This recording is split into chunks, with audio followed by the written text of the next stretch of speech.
je participe à une exposition baptisée Chapiteaux inspirés, au carré de Sylvia Montfort, installée sous un grand chapiteau de cirque porte Brancion, dans le 15e arrondissement, vers fin octobre.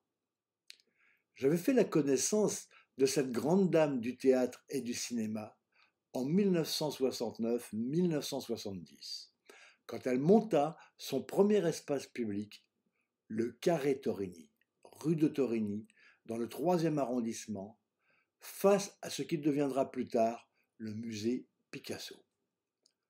L'architecte scénographe qui avait conçu ce lieu, Michel D., était un vieux copain des beaux-arts, plus âgé que moi. Il était un personnage truculent, au fort embonpoint, et barbe avec menton rasé très imposante, façon 19e siècle. Il organisait les grandes fêtes de l'école. On l'avait surnommé l'ignoble D. Allez savoir pourquoi. Pendant mon séjour à Montparnasse, rue du commandant Mouchotte, nous fûmes voisins. Pour les finitions de ce premier carré de Sylvia, manquant de moyens financiers, Michel fit appel aux bonnes volontés dont je fis partie. Déjà précédemment, il avait pu compter sur moi pour réaliser gracieusement les plans demandés par la sécurité lors de l'aménagement du Café de la Gare, rue du Temple, de Romain Bouteille. J'y avais rencontré Coluche, Patrick Devers et Gérard Depardieu, alors jeunes débutants. Quand le carré fut achevé, il fut inauguré par un spectacle musical japonais, Red Buddha, évoquant la bombe atomique d'Hiroshima, mais dans une ambiance joyeuse de chant et de danse. Le compositeur et metteur en scène s'appelait Stomu Yamashita. Curieusement, plusieurs années après, je me suis rendu au siège des disques Barclay à Neuilly, proposer des photos de mes peintures pouvant servir de couverture d'album. Une seule photo fut retenue, dont on me paya les droits. C'était pour le disque de Stomu Yamashita, sans que celui qui fit la sélection sache que nous nous étions déjà rencontrés. Ce spectacle m'avait tellement plu que quand la troupe partit à Londres jouer dans un théâtre en rond, je m'y rendis avec 2 amis pour revoir ce spectacle encore une fois et découvrir un peu cette ville en même temps. L'exposition tournant autour du cirque, je réalisais spécialement un tableau animé en musique, Cosmic Circus. Pour que le rapport soit complet, Sylvia m'adressa à un de ses vieux amis, Alexis Grus, pour que j'aille enregistrer des musiques de cirque dans sa grande caravane installée avec son chapiteau à la Villette. L'exposition, comme la plupart, ne me rapporta rien que des efforts et de l'argent dépensés inutilement. Pendant ce temps, il y avait sous le grand chapiteau un concert donné par Paco Ibáñez, le chanteur anarchiste catalan, à la voix rauque, s'accompagnant à la guitare. Je connaissais un peu Paco depuis Cadaqués, où je l'avais rencontré 18 ans auparavant, en compagnie de son grand copain, le journaliste correspondant de la radio espagnole à Paris, Alberto Oliveras, que je revoyais de temps en temps. C'est lui qui m'avait interviewé à Madrid pendant la maladie de Franco. Vision du 10 décembre 1983. Un dessin en ligne très foncé représente une sorte de carré sur la pointe, mais avec chaque côté arrondi en arc de cercle vers l'intérieur. Les diagonales verticales et horizontales sont dessinées formant une croix fine verticale. Chaque ligne du dessin est surlignée à une certaine distance par une autre ligne, mais de vibration. Les 4 triangles arrondis à l'intérieur de la figure sont foncés moyens. Autour de cette figure, 4 formes arrondies la prolongent dans un dégradé clair au bout du dessin, à très foncé vers l'extérieur des 4 parties sphériques. Le même soir, Fumi a aussi une vision. C'est une sorte de X dont chaque branche est formée par un losange très aplati. Le point central de réunion des 4 losanges est sombre. Secondé par Luc, Le technicien présenté par Wally, je m'engage dans l'étude de systèmes de son de plus en plus volumineux, énormes par rapport à la pièce, très difficiles à réaliser, très lourds, avec des doubles parois séparées par des blocs de caoutchouc pour combattre les vibrations parasites et d'énormes caissons d'extrême grave à faire s'écrouler l'immeuble. Monstrueux. En parallèle, pour me faire la main et un peu d'argent, je réalise des systèmes plus petits, que je vends à des copains. Ils habitent dans des lofts très grands. Je suis surpris très agréablement par l'ampleur que le son prend en s'épanouissant dans ces grands volumes complexes. Vision du 22 décembre 1983. Je vois un triangle arrondi, la pointe en haut, formé par la jonction de trois grosses boules. La partie extérieure est claire, allant à foncer vers la partie en avant, faisant relief des boules. Le triangle lui-même est uniformément foncé. Je devine au centre du triangle une petite boule plus claire. Je commence à me pencher sur l'étude de siège, permettant une écoute et un spectacle plus confortable. Vision du 3 janvier 1984. Je vois un œil immense. Il n'est pas réaliste, mais dessiné par deux larges arcs de cercle qui semblent bombés. La partie en relief est claire et se dégrade vers les retombées en jaune, orange, rouge. À l'intérieur, il y a un iris large, bleu lumineux. La pupille paraît comme un anneau en relief, clair sur la partie bombée à l'orange, puis brun foncé, très nettement détaché des arcs de cercle.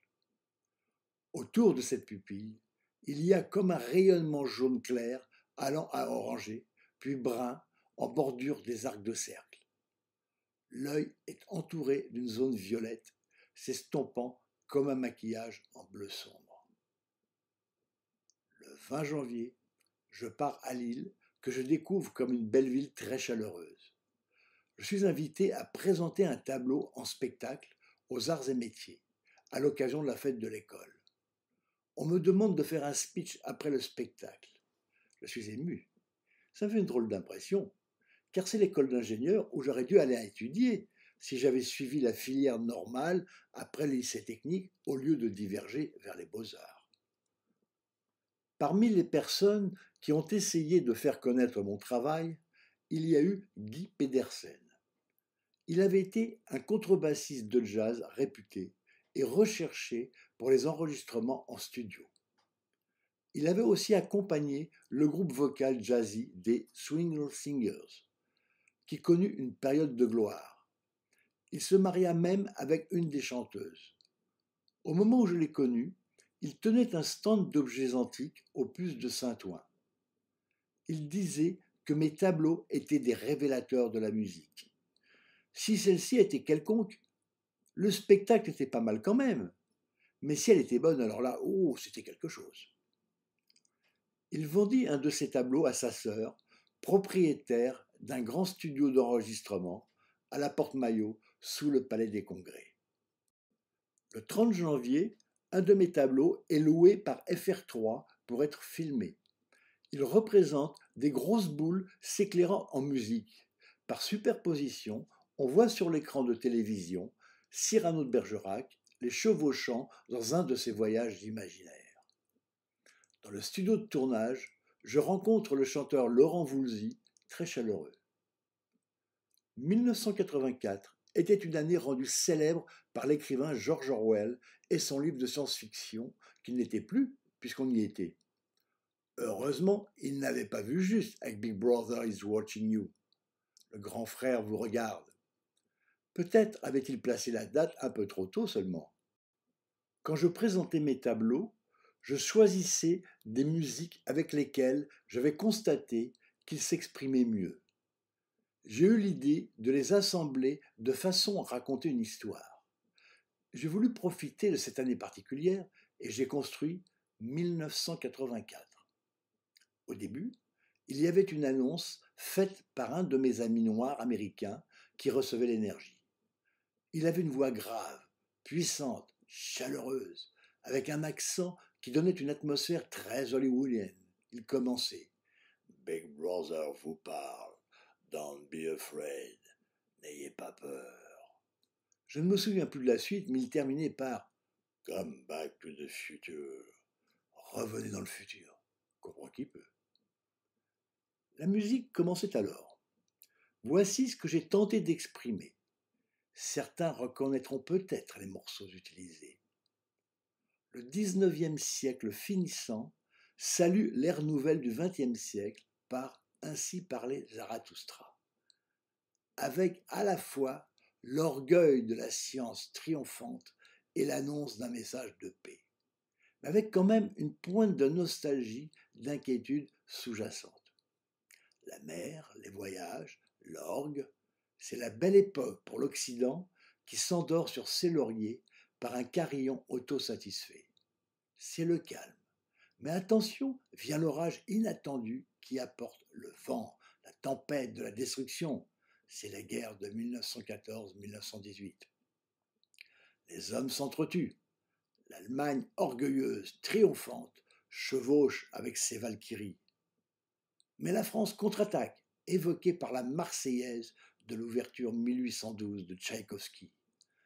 Ses canons tonnent et gagnent. C'est la paix. Le machinisme évoqué par le piano peut s'exprimer. Mais c'est une paix trompeuse, car une autre guerre survient, et la sinistre atmosphère de la Gestapo. Cette guerre sera le crépuscule de l'Allemagne. C'est la victoire alliée. Enfin sonne l'harmonica de l'aube nouvelle. L'industrialisation de l'après-guerre prend son essor et finit par prendre l'homme dans son engrenage infernal. De nouvelles guerres apparaissent au Vietnam. C'est l'Apocalypse Now. Alors survient l'espoir de l'Asie, avec sa tradition spirituelle. Grâce à une nouvelle technologie, l'électronique, où l'influence asiatique est très forte, l'être humain arrive à la porte du cosmos. Dans le couloir qui fait suite, on entend des clochettes célestes. En s'y engageant, on arrive à un jardin, une rivière, des oiseaux, l'Éden. Une musique joyeuse, d'espérance, nous conduit à des chœurs de femmes célestes qui nous transportent au-delà. La musique se terminait par une annonce faite par une hôtesse de l'air, dont la voix était interprétée par Marie Kim, l'artiste qui m'avait donné les éléments me permettant de réaliser les signes astrologiques en peinture.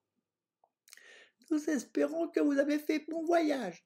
Le commandant de bord, Alain Bisson, et son équipage vous remercient et espèrent vous retrouver sur un prochain vol. Nous vous signalons que les objets que vous avez contemplés sont à vendre, à vendre, à vendre. Un écho répétant à vendre. Mais ça n'a eu aucun effet sur les spectateurs. Hélas! Par la suite, pour un spectacle qui se passera à La Rochelle en 1988, je reprendrai cette construction musicale, qui ne durait qu'une quinzaine de minutes, en l'étoffant jusqu'à une demi-heure, mais sans les annonces de fin et de début. Elle deviendra alors l'Odyssée du XXe siècle. Vision de Fumi du 6 février 1984. Un grand anneau carré se tient sur la pointe. Il paraît bombé bleu clair phthalocyanine et bleu foncé outre-mer sur les bords. À l'intérieur, tout l'espace est jaune orangé, devenant jaune pâle à blanc, comme l'intérieur d'une pyramide. Des carrés à égale distance les uns des autres s'enfoncent dans ce jaune. Le premier, le plus grand, est orange fort, et en devenant plus petit, vont jusqu'à jaune vif sur le blanc au centre. On dirait qu'il y en a 6. À l'extérieur du grand anneau carré, tout le fond est bleu sombre grisé, formant aussi des carrés à égale distance l'un dans l'autre, grandissant jusqu'à disparaître sur les côtés. Le 9 février, je participe avec un de mes tableaux à l'animation gracieuse d'un concert donné par le batteur de jazz d'avant-garde Daniel Humer. Un vibraphoniste et un contrebassiste l'accompagnent au musée d'art moderne de la ville de Paris. Je tiens ma revanche. J'y suis dans ce musée qui avait refusé mes tableaux aussi dédaigneusement. Je suis comblé quand un gardien me dit que c'est ce qu'il a vu de mieux depuis qu'il y travaille.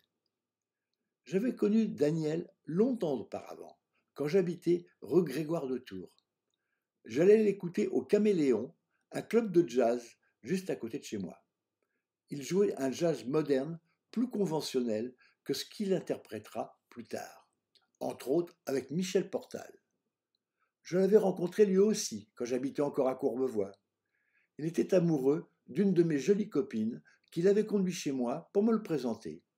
Il était alors qu'au début de sa carrière de clarinettiste du classique jazz. C'est Daniel qui m'avait invité à son concert. On était assez copains. C'est pourquoi je n'ai pas compris, plusieurs années après, à un vernissage de ses peintures, entre parenthèses, il était aussi peintre, qu'il ne me dise qu'à peine bonjour. Est-ce que sa tête aurait enflé? Une nouvelle recrue nous a rejoints. Elle s'appelle Maria, une grande antillaise noire qui travaille comme aide-soignante à l'hôpital Saint-Louis tout proche. Elle se montre très réceptive à l'énergie, à un point qui me surprend. Si j'entre dans la lumière en méditation, seule chez moi, elle le ressent très fortement chez elle. Parfois, c'est plutôt perturbant. Un soir, elle me téléphone tout en étant, entre guillemets, partie, et me dit qu'elle se tient sur le bord de sa fenêtre, prête à se jeter dans le vide pour s'envoler comme un oiseau. Il faut que je parlemente très longtemps avec elle pour la faire changer d'avis et la calmer. C'est épuisant. Je me demande si c'est l'énergie que je ressens comme une énergie d'amour qui provoque ça. Et pourquoi? En fait, je m'apercevrai qu'elle a de sérieux problèmes psychologiques ou plutôt psychiatriques. Et j'ai arrêté de la recevoir après avoir longtemps essayé de lui venir en aide. Vision du 14 février 1984. Je perçois une boule d'or au centre d'un espace circulaire bleu foncé, 4 fois plus grand, qui se transforme en un anneau or vers l'intérieur, orangé vers l'extérieur, et à peu près de la largeur de la boule. Autour, un gris-bleu qui va en fonçant vers l'extérieur. Cette image, avec des variations, est assez fréquente. Mais cette fois, il y a des lignes or qui rayonnent du centre, à égale distance les unes des autres. J'en compte 16. Vision de Fumi du 15 février 1984. 2 arcs de cercle verticaux forment comme un œil très aplati et allongé. L'apparence n'est pas celle d'un œil. À l'intérieur, on dirait une roue purement géométrique, dorée, qui tourne sur un axe horizontal positionné au milieu des arcs de cercle la contenant. Le 22 février, je pars en TGV à Aix-en-Provence pour participer au festival Les Nuits de la chanson française. Les organisateurs avaient vu le tableau à la FIAC et, très emballés, avaient souhaité que ma création fasse partie des 7 soirées qui devaient avoir lieu. Bien sûr, je n'allais pas le faire s'animer sur de la chanson française, mais ce serait un intermède très spectaculaire. Avec Iris, on a hésité. Une présentation dans le cadre de la musique de variété? Puis on s'était dit que l'important c'était qu'il soit vu. La salle du Rex, un cinéma, est tout en longueur. C'est la première fois que je présente un tableau de seulement 1 mètre de côté dans une salle si grande de 1500 spectateurs. J'accroche le tableau à des élingues et on le hisse au milieu de l'écran de cinéma, ce mec qui m'inquiète un peu quand je le vois s'envoler dans les airs. On fait un essai. C'est très spectaculaire. Les rayons de lumière qui sortent du tableau remplissent tout l'écran, ce que je ne pouvais pas voir chez moi. C'est magique. On dirait un tableau gigantesque. Dans la salle presque vide pendant l'installation, j'entends soudain quelqu'un s'exclamer. « Qui a fait ça? Je veux rencontrer celui qui a fait ça !» Je m'avance. L'homme qui vient de parler, d'une quarantaine d'années, est producteur d'artistes-chanteurs. Mais ce qui l'a interpellé, c'est le motif du tableau. J'avais conçu un immense œil géométrique à partir de la vision que j'ai décrite précédemment. Très impressionnant, très puissant. Il me dit, je suis franc-maçon. Évidemment, les formes peintes ou lumineuses que j'avais représentées ne pouvaient qu'évoquer les symboles maçonniques. Par la suite, à Paris, je reçus chez moi des maçons qui évoquèrent la possibilité de présenter mes œuvres dans leur loge. Mais que ce soit avec le monsieur d'Aix ou ceux de Paris, il n'y eut jamais de suite. Je n'en fus pas surpris, car ces gens m'ont semblé beaucoup plus intéressés par le relationnel qu'ils espéraient retirer de leur appartenance que la signification profonde du symbolisme qu'ils utilisent. Le soir, juste avant la représentation, il y a un gros problème. À peine le tiers de la salle est rempli, surtout des invités. Il faut dire que ça s'est passé en plein pendant une grève dure de camionneurs. Ils ont bloqué toutes les routes de la région pendant tout le temps que devait durer le festival. Les organisateurs comptaient beaucoup sur les Marseillais qui ne pouvaient plus venir. Malgré tout, la représentation doit avoir lieu. Autre problème lié au précédent. Quand les jeunes chanteurs demandent à être payés avant d'entrer sur scène, entre parenthèses, une leçon que j'ai retenue par la suite. L'organisateur payeur apprend qu'il a oublié, entre guillemets, son chéquier à Paris. Très longue discussion. On le fait ou on ne le fait pas. J'attends, décidé à donner la représentation tout de même. Je suis venu pour ça, et malheureusement, je suis habitué à ne pas être rétribué. Je remarque pendant cette agitation une jeune chanteuse très calme dans sa loge. Elle paraît d'emblée très au-dessus des autres jeunes chanteurs. J'apprends qu'elle vient d'Italie, où elle a fait ses débuts, et que c'est sa première prestation en France. On entendra parler d'elle plus tard. C'était Jeanne Masse. Il y avait aussi Karim Cassel et Gérard Berliner qui montrèrent un métier solide, car finalement, la première et dernière soirée du festival eut quand même lieu. Le tableau eut un beau succès. Mais on repartit le lendemain tôt pour Paris. 6 soirées avaient été annulées. Je n'avais pas été payé, bien sûr. Le 4 mars, je repars avec mon tableau, en quart cette fois, direction Le Havre. Pour la première fois, mon œuvre sera présentée avec un grand orchestre. Et quel orchestre! Le Celestial Communication Orchestra d'Alan Silva. Avec les musiciens de jazz, l'ambiance est très différente d'avec les jeunes chanteurs. Plus simple, plus décontracté. La salle est pleine. Je suis derrière le rideau de scène, d'où je surveille la bonne marche du magnétophone à cassette, entre parenthèses, un Nakamichi référence de l'époque, et de l'amplificateur.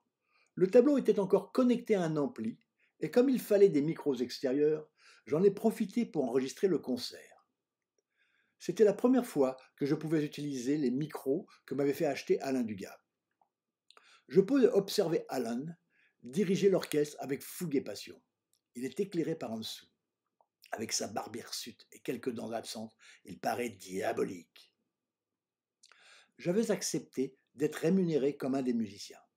Les budgets dans le jazz sont très limités, ce qui n'était pas beaucoup par rapport au coût de ma réalisation, mais c'était déjà ça. Vision du 18 mars 1984.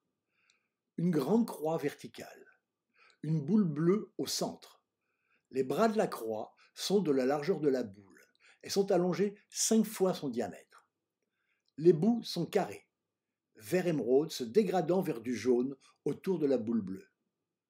Dans chaque angle intérieur et des extrémités des bras partent des lignes constructives qui se rejoignent en pointe dans les angles d'un grand carré plus grand que la croix, de 3 diamètres de boule de chaque côté.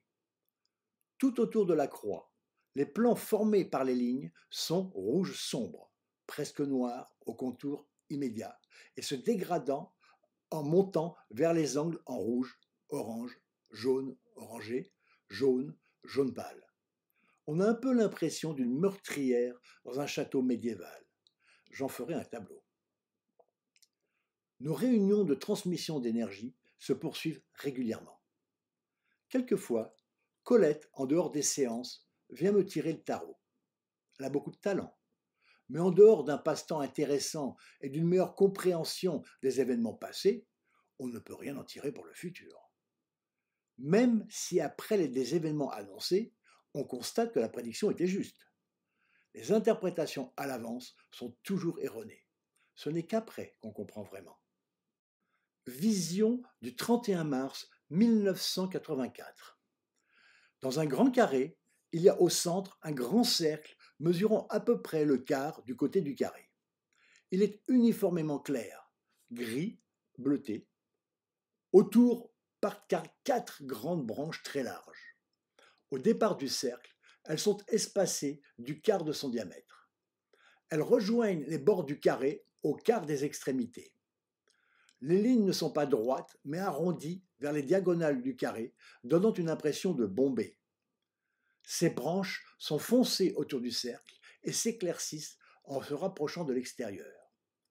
Les espaces entre les branches sur les diagonales sont un peu plus foncés autour du cercle, marquant son contour et deviennent plus clairs vers l'extérieur.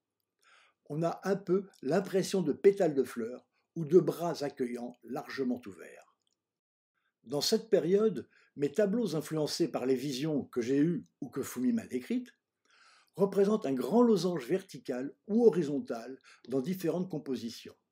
Des grandes croix verticales, des structures en X composées de barres pointues, explosantes avec un effet de profondeur.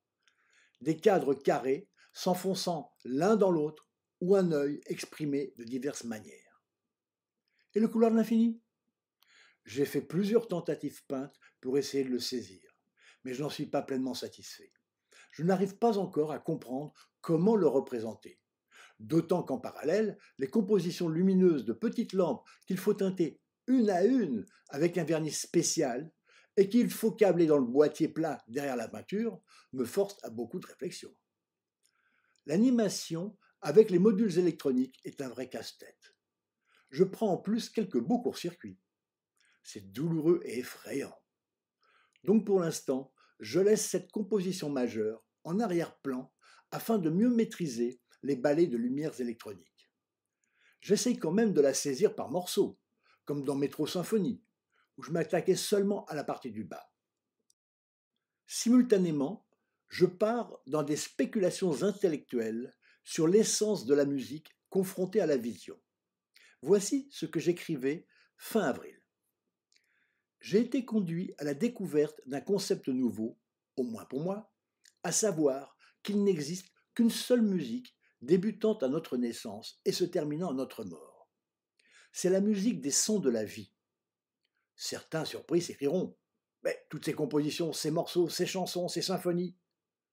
Ce ne sont que des aspects, des moments de la grande symphonie de la vie, organisés par certains qu'on nomme des compositeurs ou des musiciens, de même que les différents bruits, entre guillemets, qui nous environnent, sont provoqués par d'autres individus, aussi bien que par les éléments naturels. Nos oreilles ne peuvent pas entendre plusieurs musiques simultanément, ou alors c'est une cacophonie, qui elle-même est une sorte de musique particulière qu'on ne trouve pas agréable. Entre parenthèses, toutes les musiques ne sont pas nécessairement agréables à tout le monde. Fin de la parenthèse. La même musique, interprétée par les mêmes musiciens, sera perçue toujours différemment, du simple fait qu'on n'est pas deux fois dans la même disposition d'esprit, ne serait-ce que parce qu'on est un peu plus âgé que la fois précédente. Souvent, il faut un certain nombre d'écoutes avant d'apprécier pleinement un morceau. Si on l'écoute dans une fréquence trop rapprochée, ou trop fort, ou au moment d'un choc émotionnel, on peut arriver à le détester après l'avoir adoré. Donc la musique n'est pas ressentie la même au fil du temps.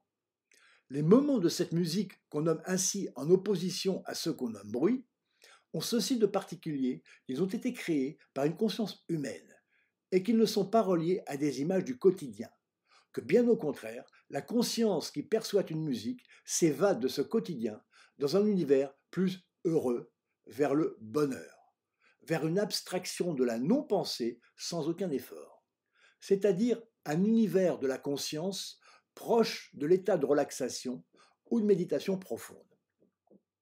Les dictons populaires sur la musique qui adoucit les mœurs sont suffisamment éloquents. Mais les bruits de la vie ne sont que très rarement et très difficilement perçus comme une musique, car ils sont liés à des apparences loin de l'abstraction poétique. J'ai eu l'idée d'abstraire les sons quotidiens, les sortir de leur univers visuel et leur donner une autre image grâce à mes tableaux animés par les sons, par la musique.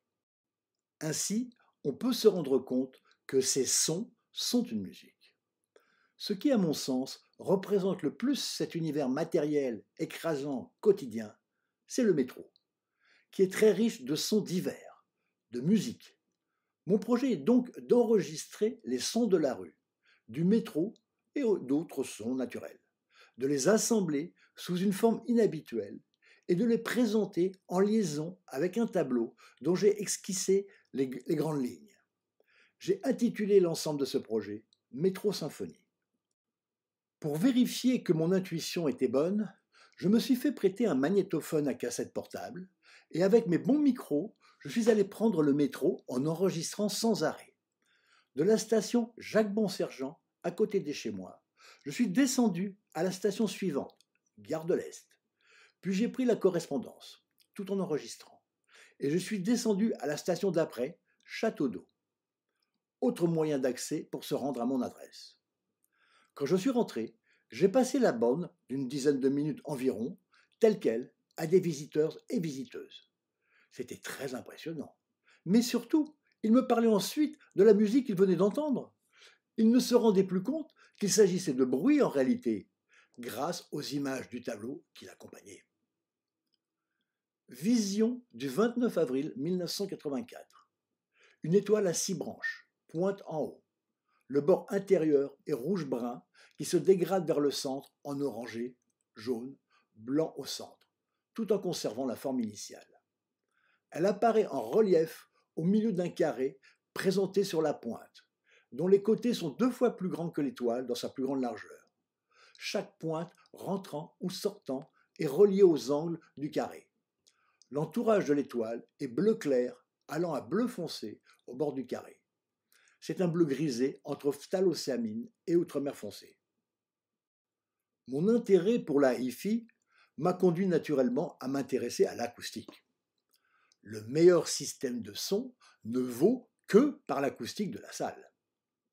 La pièce qui m'a servi de terrain d'expérimentation était une vraie catastrophe pour un acousticien, comme me l'a fait remarquer Alain Dugas quand il est venu la première fois. Par contre, c'est une belle pièce d'habitation. On y entre en passant par l'ancienne salle à manger, devenue mon atelier exigu.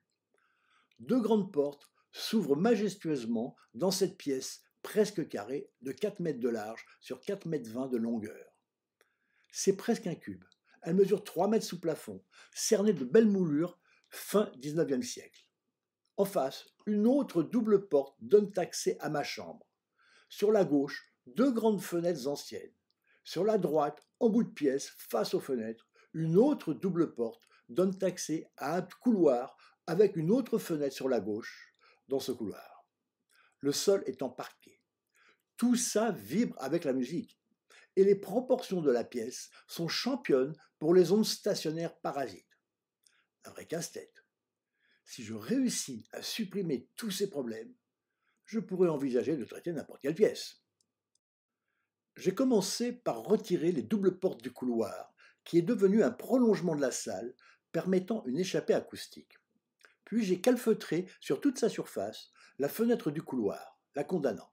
Le calfeutrage évoluera au fil du temps.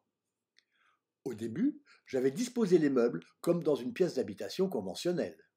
J'avais conçu et réalisé un canapé d'angle avec des accoudoirs recouverts de formica noir brillant, couverts de coussins en velours que j'avais cousus moi-même, avec des motifs floraux stylisés en relief à l'ancienne, dans les brins roux. Il faisait très bel effet. Je l'avais placé à droite en entrant. Les tableaux étaient disposés un à la fois, en face, avec les enceintes de chaque côté.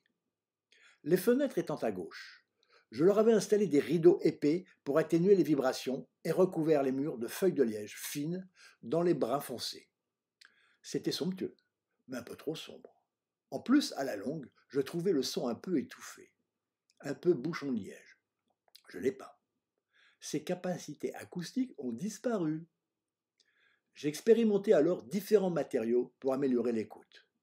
Certaines solutions, si elles étaient intéressantes sur le plan décoratif, étaient plutôt saugrenues sur le plan acoustique. J'ai expérimenté de la laque peinte sur les murs, des couches et des couches poncées entre chaque. Quel travail! J'en ai été dégoûté définitivement. Aussi, du papier crépon noir, disposé en bandes plissées superposées comme des jupes anciennes. Des nids à poussière et une action quasi nulle sur le son. Dans mon immeuble, un de mes voisins, Alain Bled, était d'une famille exploitante de salles de cinéma depuis les origines. Lui-même s'était orienté dans la publicité, mais démangé par l'atavisme familial, il décida de se lancer dans l'aventure et racheta une salle en Picardie, puis plusieurs par la suite, après des débuts difficiles. Dans sa première salle, on expérimenta un de mes tableaux. Il avait bien compris la conjonction d'intérêts qu'il y aurait entre les salles de cinéma et mes travaux. Malheureusement, il n'avait pas les moyens de lancer le projet. Un de ses amis fermait sa salle et vendait pour une bouchée de pain les sièges de la salle. J'aurais pu en acheter beaucoup, mais je ne pus qu'en prendre 8, ce qui d'ailleurs est un très bon rapport convivial maximum à ce qu'il paraît. Je me suis débarrassé du canapé que j'ai donné à un voisin et j'ai changé la disposition de la pièce. J'ai placé mes tableaux sur le mur étroit entre les deux fenêtres, les enceintes de chaque côté devant les fenêtres, que je serai conduit à condamner en plusieurs étapes pour empêcher leur vibration, jusqu'à fixer un panneau les faisant disparaître totalement. L'électronique est installée au milieu sous les tableaux, ce qui est mieux pour une longueur de câble la plus courte et identique dans la liaison avec les enceintes. En face, j'ai disposé les 8 sièges, 2 au centre, devant l'ouverture sur l'échappée du couloir, et 3 de chaque côté en biais à 45 degrés, laissant un passage étroit pour passer. À partir de cette disposition beaucoup plus fonctionnelle, comme une salle de spectacle, je serai conduit à réaliser de nombreux essais d'amélioration acoustique, y compris les sièges, que je modifierai une bonne quinzaine de fois. Je découvrirai que tout ce qui est dans cette pièce intervient sur le son. En attendant, j'ai commencé à approfondir mes connaissances en lisant des magazines spécialisés comme la Nouvelle Revue du Son ou l'Audiophile. Je me suis rapproché de magasins qui vendent du matériel de haut niveau et découvris l'importance, négligée par beaucoup, des câbles de liaison électrique en les appareils électroniques et aussi les enceintes. Suivant leur construction, leur nature, leur traitement, le son est modifié et passera avec plus ou moins de déperdition. Ce sera le début d'une très longue quête. Je commence aussi à ouvrir, avec beaucoup d'inquiétude, les amplificateurs et autres appareils électroniques qui commencent à m'envahir pour tenter d'améliorer leur performance en suivant les conseils qu'on trouvait dans l'audiophile. Les conseilleurs n'étant pas les payeurs, ce sera mes premiers déboires. En suivant leurs conseils, j'ai fait griller un ampli. Comme amélioration, on fait mieux. Avec mon intérêt pour la multi-amplification, j'ai essayé de monter un filtre actif électronique à 3 voix permettant de séparer et contrôler les graves, médiums et aigus, d'après les éléments en kit et le plan vendus par un magasin qui se disait audiophile d'un air très supérieur. Impossible de le faire marcher. Il a fini à la poubelle. J'aurais mieux fait de suivre les conseils d'Alain Dugas qui me recommandait de ne pas toucher à l'électronique.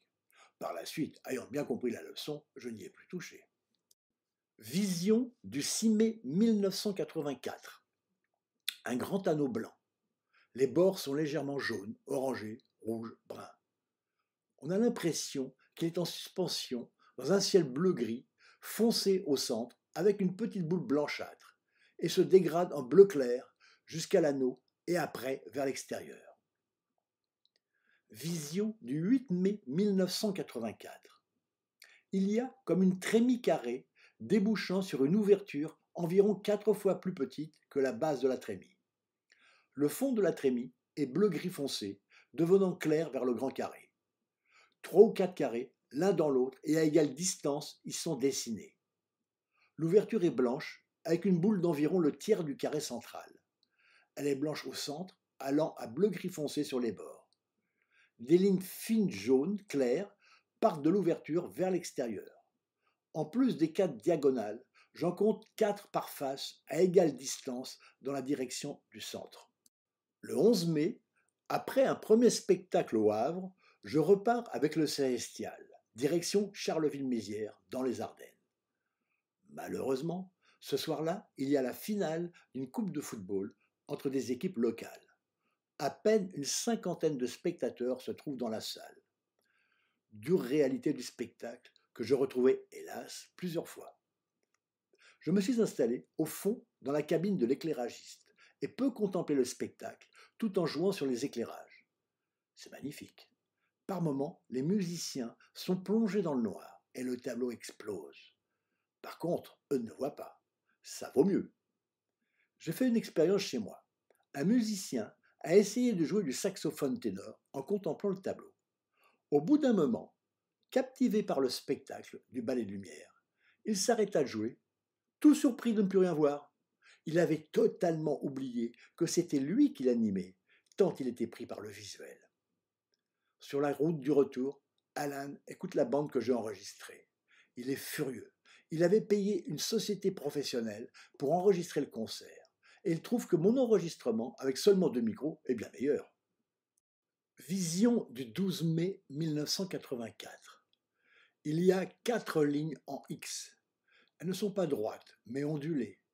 En prenant une des diagonales du carré dans laquelle elles s'inscrivent, par exemple celle du haut à droite, la courbe démarre dans un léger arrondi à une petite distance du centre, formant une première courbe plate vers la verticale, et ensuite coupe la diagonale pour former une courbe plus longue vers l'horizontale, qui va rejoindre la pointe du haut du carré. Les 4 courbes sont construites de la même façon, en symétrique par rapport à l'axe vertical et l'axe horizontal. Une alternance de bandes foncées et claires joignant ces courbes évoque un volume aspirant en douceur. L'IACP dispose d'une salle pouvant contenir 50 à 60 spectateurs, appelée la sphère, dans laquelle il a été décidé de donner des concerts avec des musiciens formés par l'école. Entre parenthèses, elle ne s'adressait qu'à des musiciens déjà confirmés et non des débutants. Fin de la parenthèse. Ou ayant quitté et volant leurs propres ailes. Des musiciens d'une certaine notoriété viendront aussi s'y produire.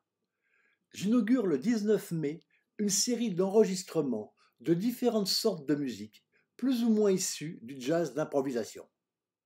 Je viens avec mon Nakamichi, j'utilise des cassettes métal, les meilleures du moment, un bon préampli micro et mes 2 micros.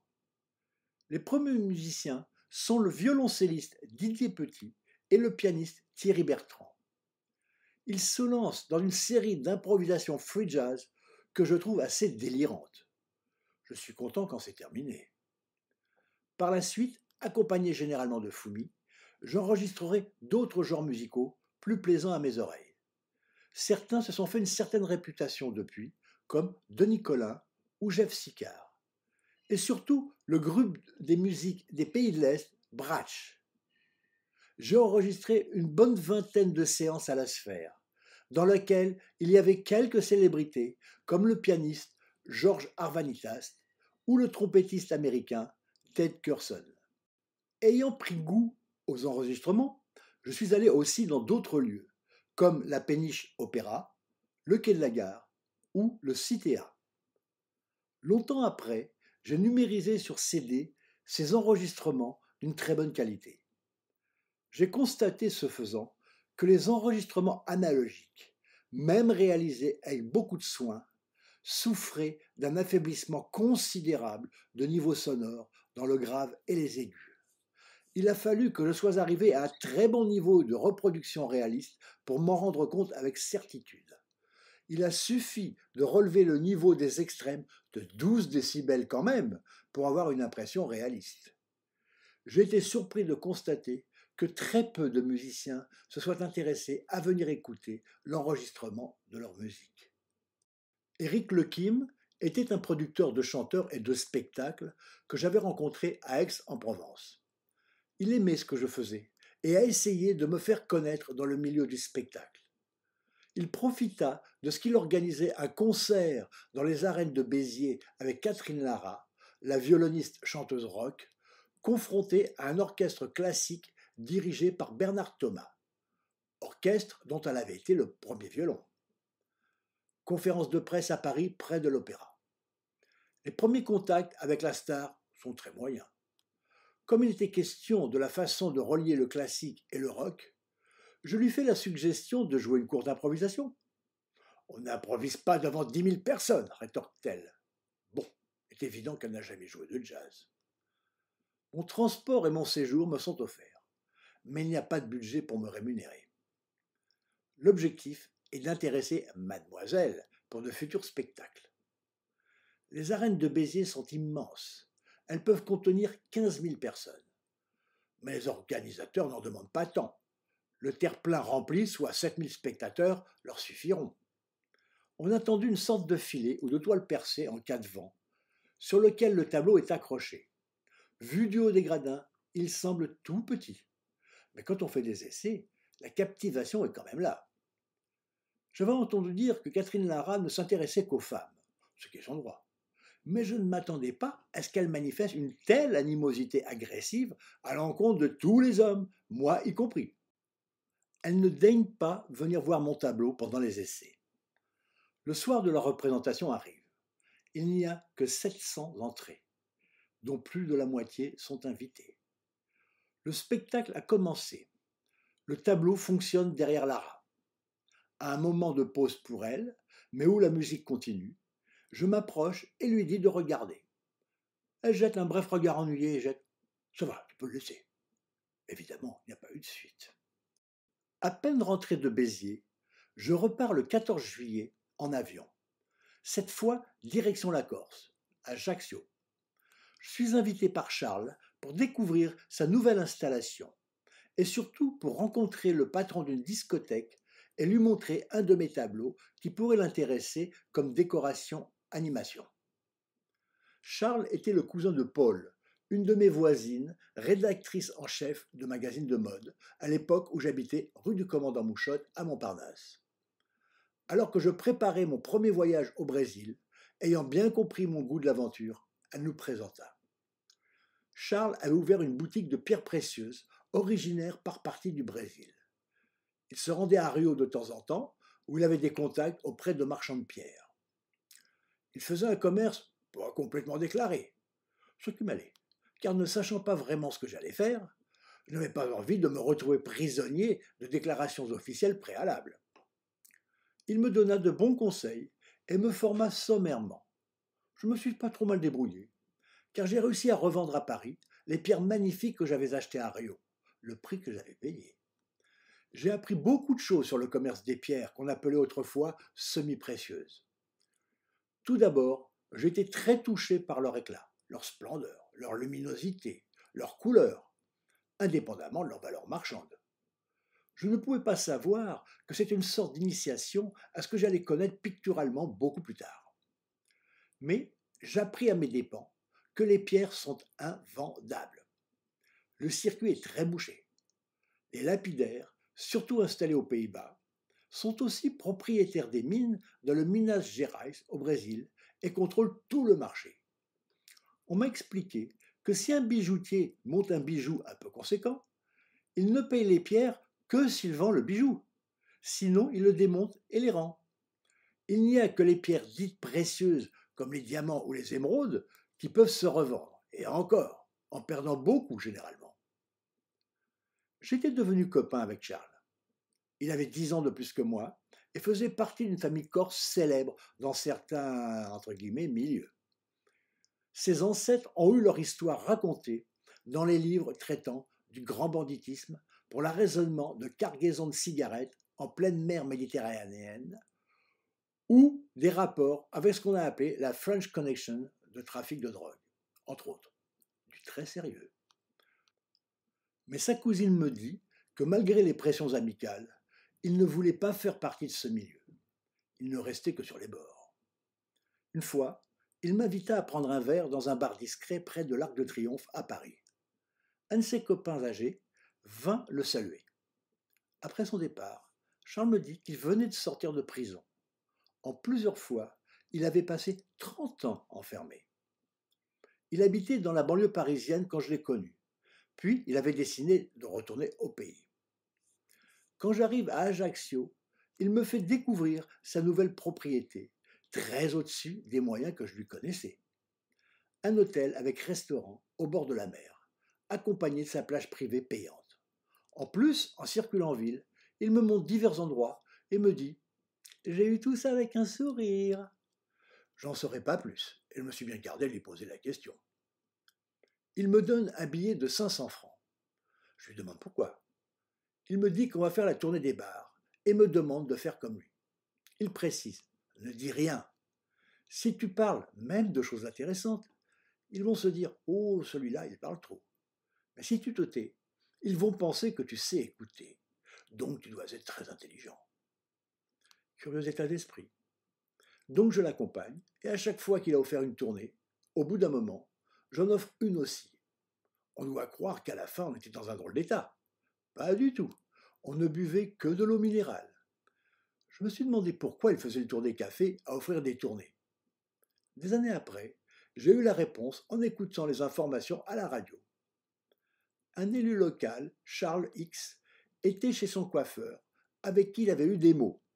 Excédé, sous le coup de la colère, il est sorti, a pris son fusil de chasse et a tiré dans la vitrine qu'il a démolie.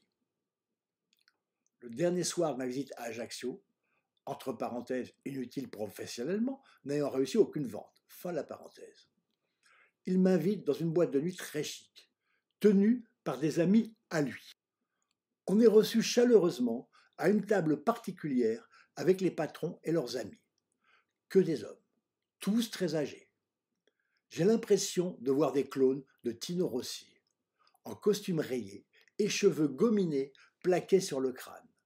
Champagne. Chacun y va de sa tournée. Entre parenthèses, sauf moi quand même. Mais comme ils ne font que tremper les lèvres dans la coupe sans rien boire, à chaque nouvelle bouteille, ils vident le champagne dans le seau pour pouvoir la remplir à nouveau.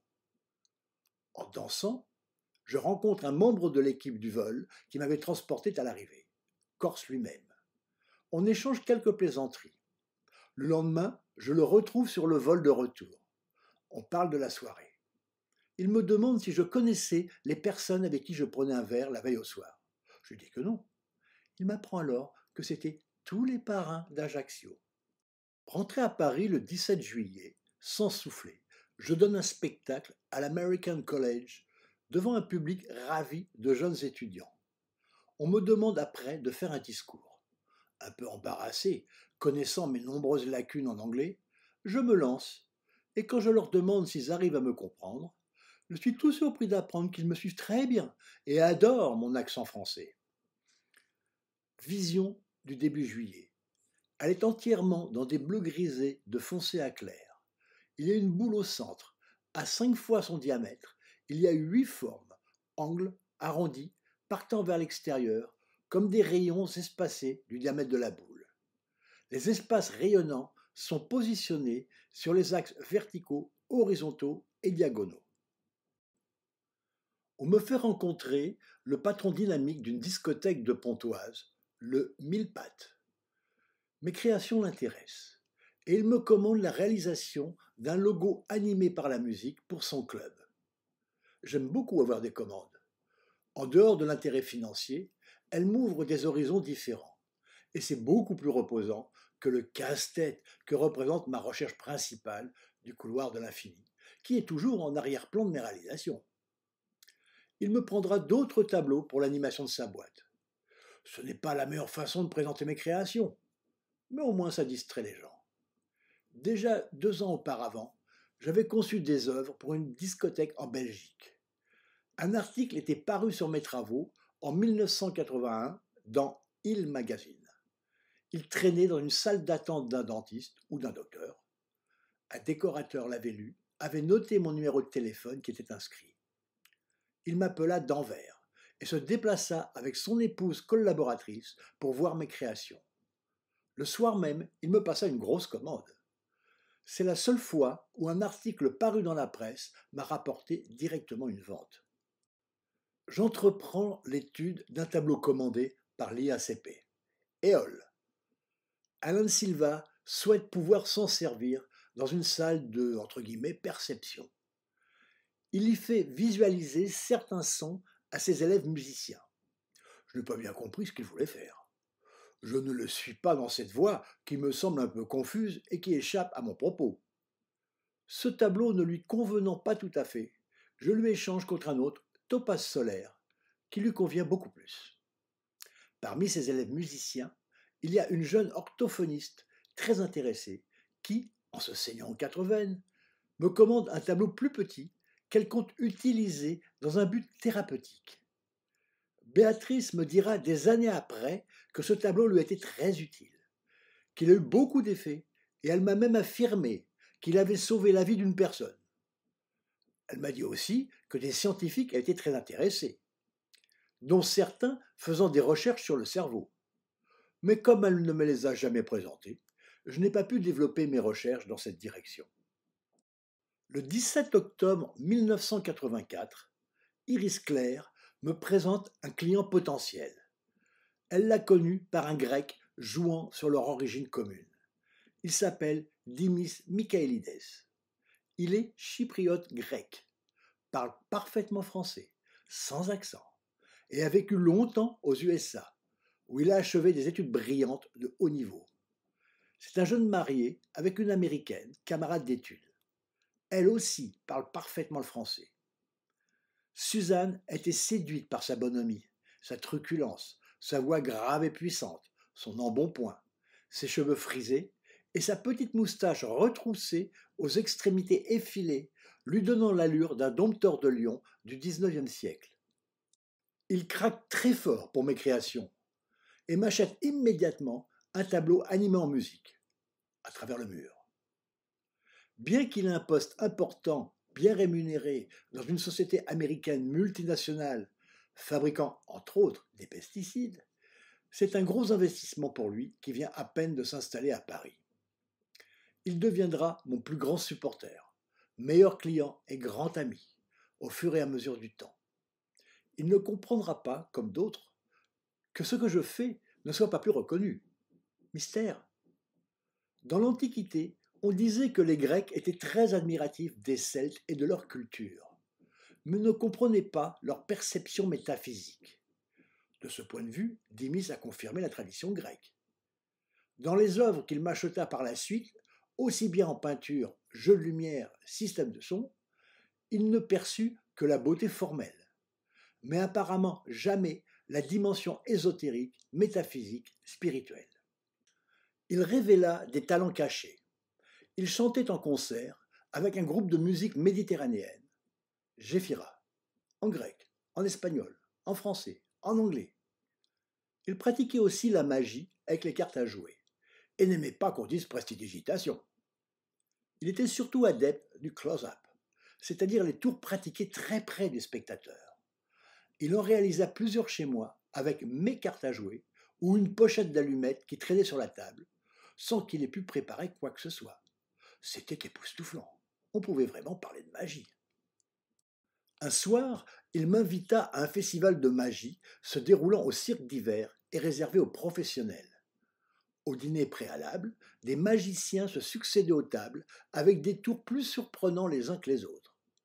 Quand le moment fut arrivé d'assister au numéro dans la grande salle, ce fut un festival éblouissant. On comprend mieux pourquoi, dans le passé, les gens criaient au miracle en voyant de tels tours. Si ces magiciens n'avaient pas une haute éthique, ils pourraient facilement abuser et escroquer leurs concitoyens. Il repartit s'installer à Chypre.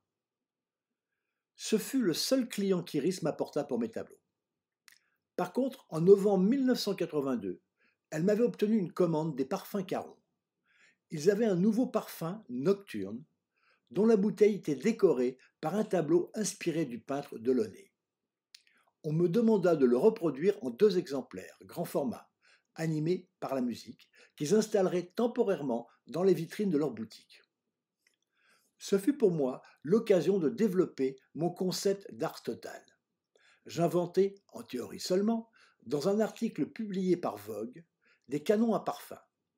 Des tubulures de différents diamètres, en relation avec les fréquences de la musique, devaient souffler des vents, froids ou chauds, humides ou secs, avec différents parfums évoquant des odeurs naturelles comme les forêts de pins ou d'air iodé.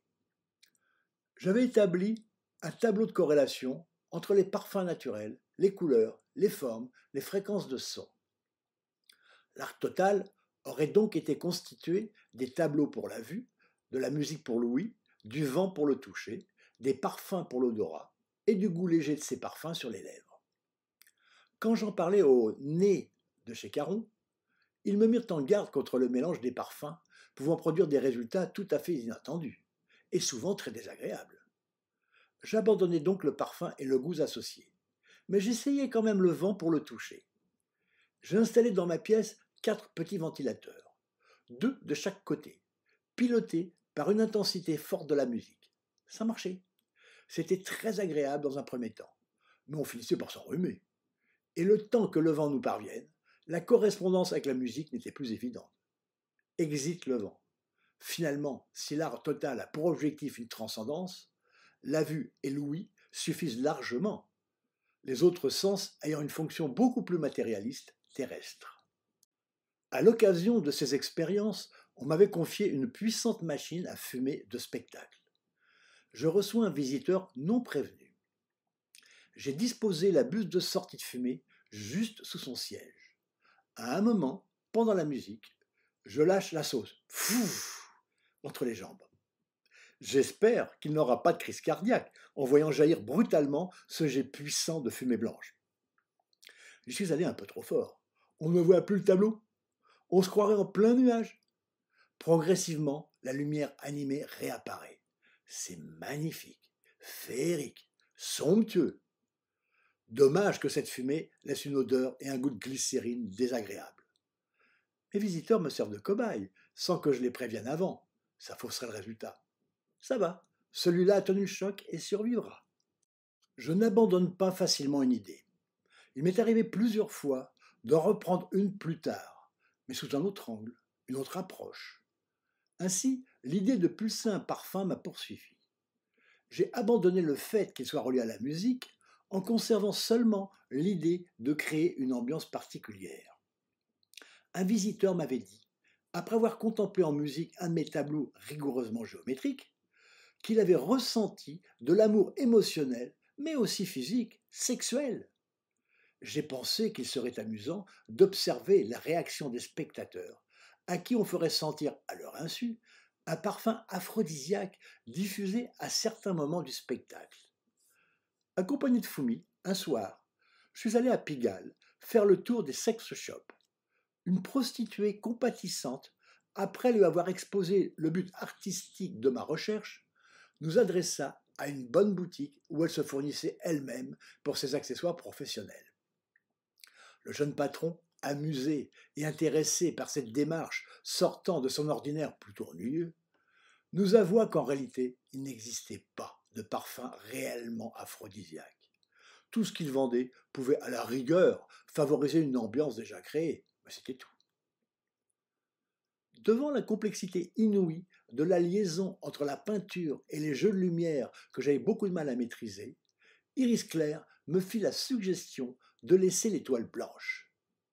Cette solution réglerait le problème des gens qui avaient du mal à accepter la peinture que je leur proposais.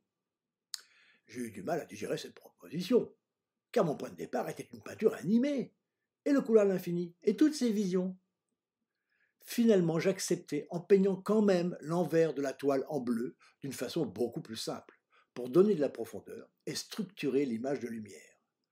C'était un moyen de me concentrer sur les jeux de lumière.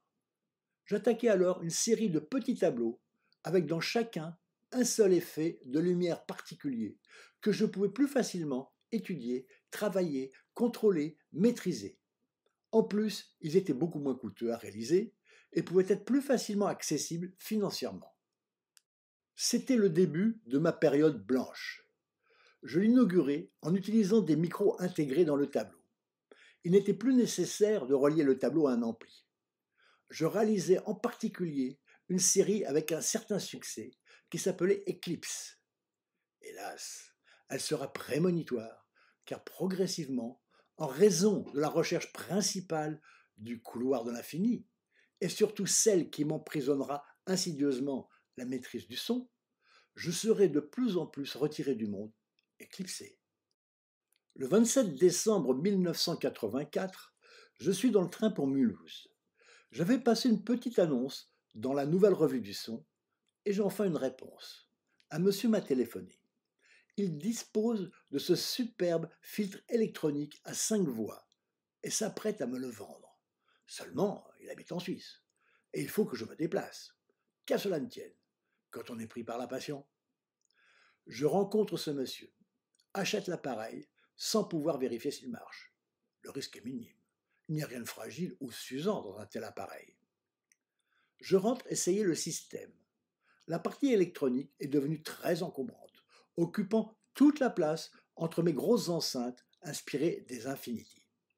1,80 m de large, posé au sol, plus 2 étagères superposées en bois très épais, supportent la même largeur d'appareil. Il y a 7 amplificateurs de puissance, de la marque japonaise très réputée, Luxman, tous identiques. Certains préconisent tel ampli pour le grave, un autre pour le médium, et encore une autre marque pour les aigus, chacun exprimant au mieux telle ou telle qualité. Alain Dugas, qui n'approuve pas ce choix de multi-amplification, me recommande de les choisir d'identiques pour conserver une cohérence dans la couleur du son. Il y a 1800 watts par enceinte dans ma petite pièce. 4 des amplis sont strappés mono pour l'extrême grave et le grave. On réunit les côtés gauche et droite de l'ampli pour obtenir une très grande puissance. Une très grande quantité de câbles coûteux réunit toute cette électronique aux différents haut-parleurs. Il n'y a plus qu'à brancher le filtre électronique pour que l'ensemble fonctionne. Du moins, quand on aura réglé le système. C'est là que les difficultés apparaissent. Pour réaliser le réglage, j'avais fait l'acquisition d'un appareil de mesure, un analyseur de spectre. On dispose un micro de mesure, vendu avec, à l'emplacement d'écoute, et on diffuse par les enceintes un bruit rose ou un bruit blanc. On règle les niveaux de chaque ampli pour obtenir une réponse linéaire de 20 à 20 000 Hz, qui est la bande passante de l'oreille humaine. Les minimums et maximums que la moyenne des gens entendent quand ils sont jeunes. En vieillissant, on perd de l'acuité auditive dans les hautes fréquences. La majorité des haut-parleurs qu'on trouve dans le commerce ne sont efficaces que dans une certaine plage de fréquences. Il faut donc plusieurs haut-parleurs pour reproduire l'ensemble du son. Pour que l'énergie électrique soit efficace dans ces diverses bandes utilisables, il faut couper les fréquences supérieures ou inférieures pour faire marcher bien le haut-parleur. Seulement, on ne peut pas couper net comme avec du saucisson. Les fréquences de coupure forment toujours une courbe descendante, plus ou moins raide, suivant le type de filtre. Ce qui fait qu'à ces coupures se superposent les sons du haut-parleur du bas avec celui du haut, provoquant un flou désagréable dans cette zone. En plus, ils n'ont jamais exactement le même rendement, ni la même coloration. Le problème est difficile à résoudre dans un système à 3 voix, mais alors dans un système à 5 voix. Jusqu'à ces réglages, je croyais, comme la majorité des gens, que la reproduction de la musique n'était qu'un problème purement technique. Or, l'utilisation de cet analyseur de spectre sonore allait me faire reconsidérer cette affirmation. Un premier réglage, avec l'aide d'Alain Dugas, qui s'est déplacé de Neuilly, amusé à l'idée de tripatouiller le filtre électronique. On obtient une ligne droite parfaite. Enfin, quand je dis parfaite. Le bruit rose est un bruit continu qui bouge tout le temps. On ne peut donc pas avoir une droite, mais une série de montées et de descentes vaguement linéaires. C'est ce que les techniciens appellent une réponse droite. On écoute la musique. Ce n'est pas bon. Autre réglage, très différent, tout aussi linéaire. C'est un peu mieux quand on écoute la musique, mais ça n'est toujours pas satisfaisant. On fait plusieurs réglages, tous différents, avec toujours une réponse linéaire, et un son qui n'est pas le même. Alain repart en me laissant un réglage à peu près correct. Le son est très spectaculaire, mais le moins qu'on puisse dire, c'est qu'il ne fait pas vrai. Pendant les jours qui suivent, je passe mon temps à me relever pour changer le réglage de telle ou telle fréquence. Alain ne peut pas venir me prêter, entre guillemets, ses oreilles exercées à tout bout de champ, et je suis bien obligé d'exercer les miennes. Ce sera un très long apprentissage, car il est très difficile de mémoriser la qualité d'un son. La hauteur, ou justesse d'une note, d'une mélodie, oui, mais sa couleur et toutes les caractéristiques qui lui sont attachées ne restent qu'un instant fugace dans notre tête.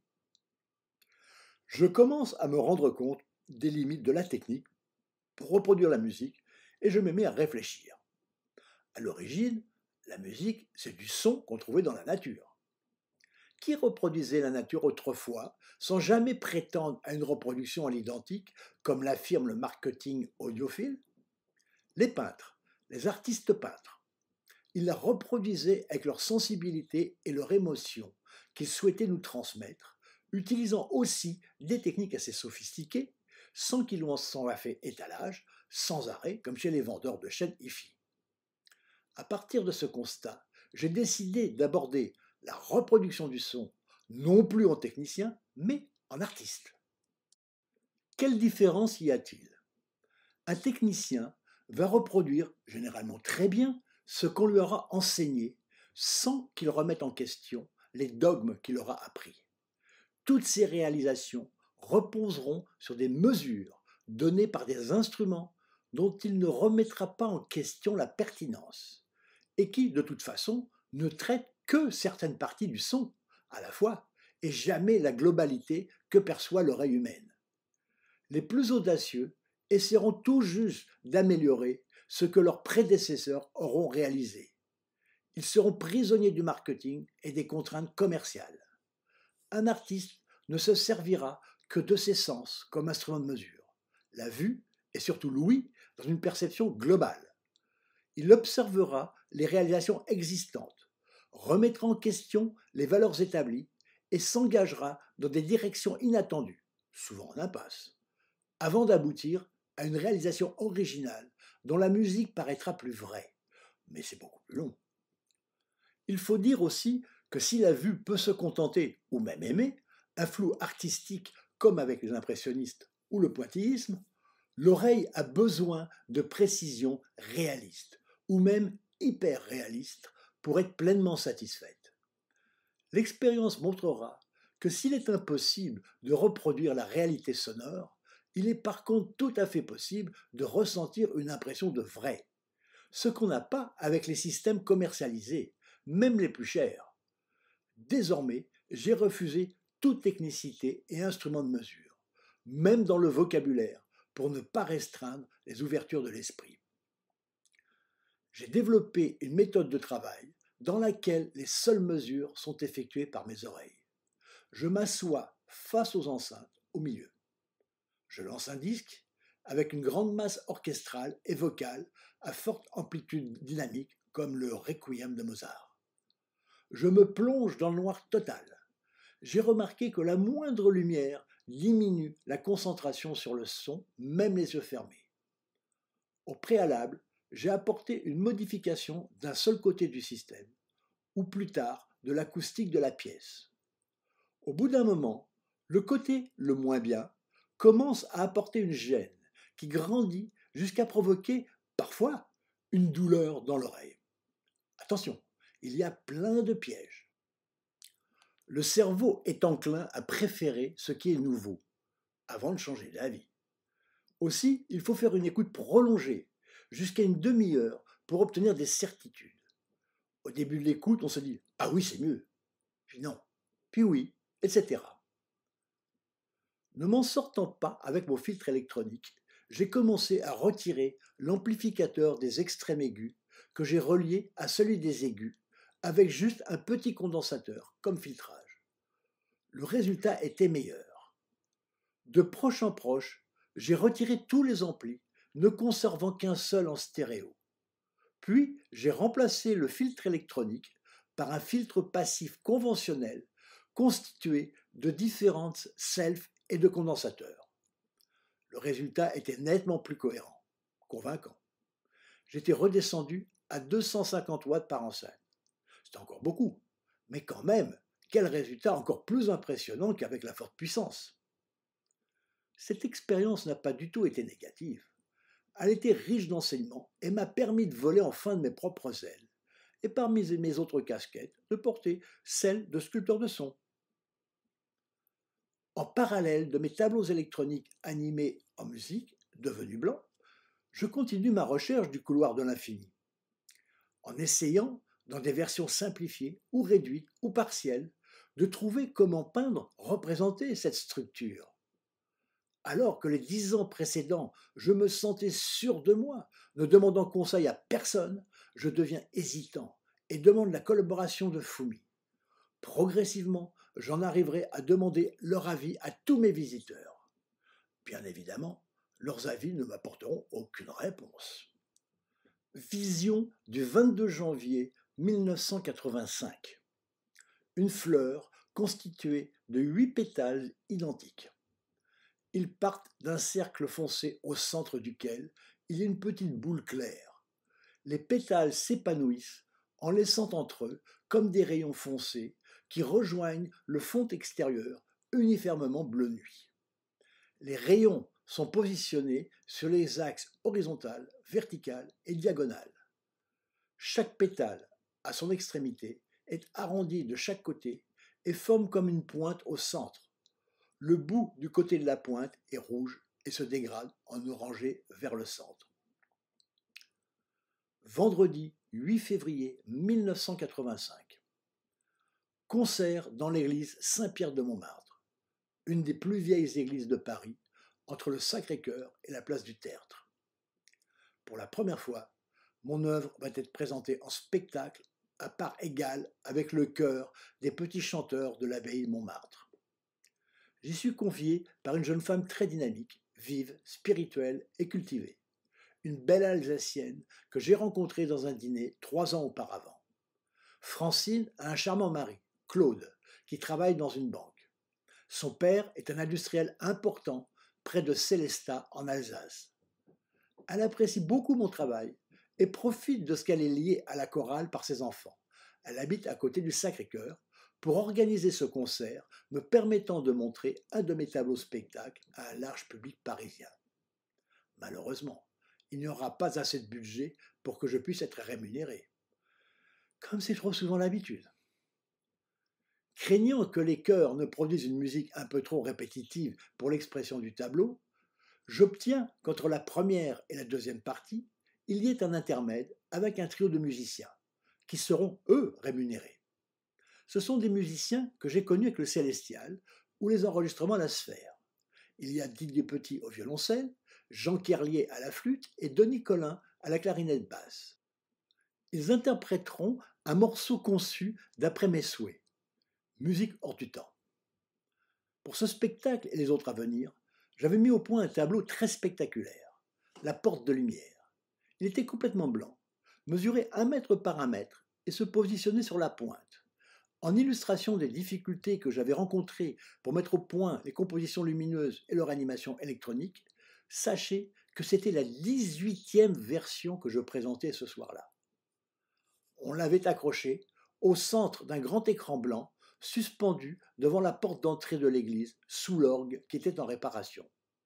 L'église était bondée. Ce fut un spectacle magnifique. À la fin, un de mes amis d'enfance, Jackie le Jeune, que j'avais invité, vint me trouver et me fit part de ses impressions.